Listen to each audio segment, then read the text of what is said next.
It is a beautiful day today, and today is number 4 for this Tesla Model 3. I don't know if you guys remember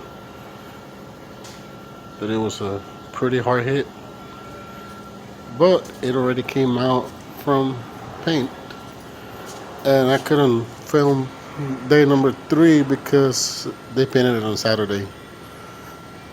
But as far as everything else, it's back on reassembly. All I got left is to put the rear glass back on.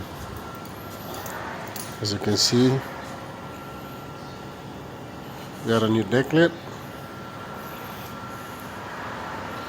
new rear body panel, and all the inner wheel house and everything else. But yeah, this is day 4 for this Model 3, and it's going back to reassembly. See you on the next one.